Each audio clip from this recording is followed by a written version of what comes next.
Hello বন্ধুরা, বৈঠকি ভোজনে আপনাদের সবাইকে স্বাগত। আজ আমি খুব সহজে ঘরে কিভাবে আইসক্রিম তৈরি করা যায় সেই রেসিপিটাই আজকে নিয়ে চলে এসেছি। তার জন্য আমি এখানে প্রথমে নিয়ে নিয়েছি 10 টাকা দামের একটি আমুল দুধের প্যাকেট। গুঁড়ো দুধটা গুলে নিয়েছি, আর এইদিকে হাফ লিটার দুধ আমি নিয়ে খুব ভালোভাবে জাল দিয়ে নিচ্ছি। দুধটাকে ঘন করে নেব, আর আমুল দুধটা এতে আমি মিশিয়ে দিলাম, নিয়ে সবটাই একসাথে মিশিয়ে নেব। এরপর জাল দেওয়া দুধটার মধ্যে আমি 1 বাটি চিনি মিশিয়ে দিলাম। চিনিটাকে খুব ভালোভাবে আমি দুধের সাথে মিশিয়ে দেব, যাতে চিনিটা খুব ভালো করে মেল্ট হয়ে যায়। আর এদিকে আরেকটা প্যানে আমি নিয়ে নিচ্ছি চিনিটা আমি ক্যারামেল তৈরি করব, করে এতে আমি বাদাম মিশিয়ে একটা চিট গুড় তৈরি করব। চিট বাদামও বলা যেতে পারে। আর এইদিকে আমি বড় চামচের 1 চামচ দুধ নিয়ে নিয়েছি, আর এতে আমি ছোট চামচের 2 চামচ কাস্টার্ড মিলিয়ে খুব ভালোভাবে মিশিয়ে নেব।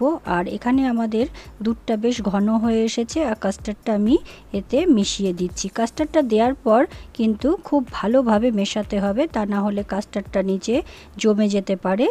এই সময় খুব ভালোভাবে দুধটাকে কাস্টার্ডের সাথে মিশিয়ে নিতে হবে। কাস্টার্ডটা দেওয়ার পর এইভাবে কন্টিনিউ নেড়ে যেতে হবে, আর দেখবেন এইভাবে দুধটা বেশ ঘন হয়ে এসেছে, মানে আমাদের দুধটা এইভাবে রেডি হয়ে গেছে। এই ঘনটাই আমি রাখবো।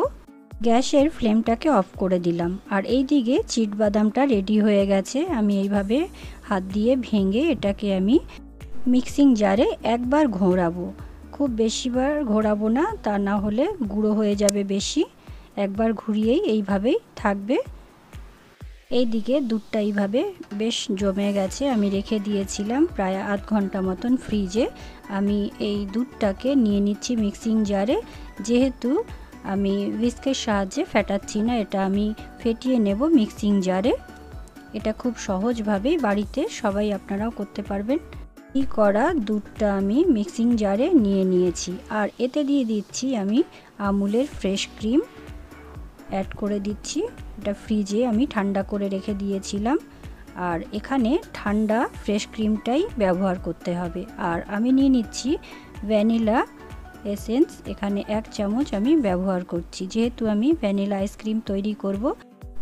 মিক্সিতে আমি মিনিট 3 এভাবে ঘুরিয়ে নিয়েছি। নেওয়ার পর এইভাবে আইসক্রিমের ব্যাটারটা থাকবে, আর এতে আমি মিশিয়ে দিচ্ছি গুঁড়ো করে রাখা সেই বাদামের মিশ্রণগুলো। আমি এতে অ্যাড করে দিলাম, দিয়ে সবগুলো একসাথে মিশিয়ে নেব চামচ দিয়ে। বাদাম আপনারা পছন্দ অনুযায়ী এখানে ব্যবহার করতে পারেন। আর এইভাবে আমার মেশানো হয়ে গেছে।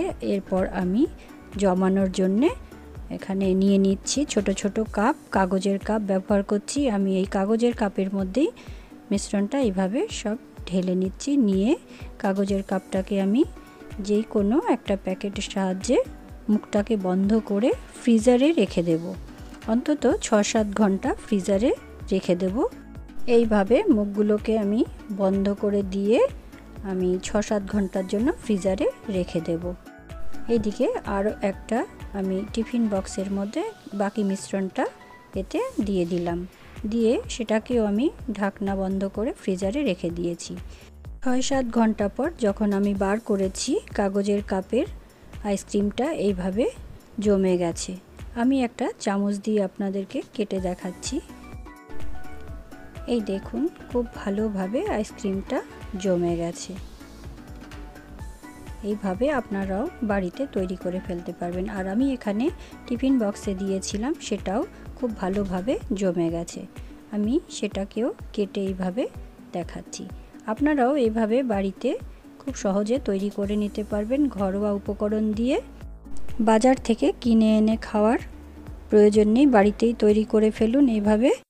আইসক্রিমটা যদি মনে হয় জমছে না, তাহলে আরও 1 ঘন্টা আপনারা ফ্রিজারে রেখে দিতে পারেন, তারপরেই কেটে আইসক্রিমটাকে বার করবেন। এইভাবে আমি বার করে নিয়েছি। এই দেখুন, খুব ভালোভাবে জমে গেছে। আপনারাই তৈরি করে ফেলুন। কেমন হয়েছে অবশ্যই কমেন্টে আমাকে জানাবেন, আর ভালো লাগলে একটা লাইক, শেয়ার আর সাবস্ক্রাইব করতে ভুলবেন না। ধন্যবাদ।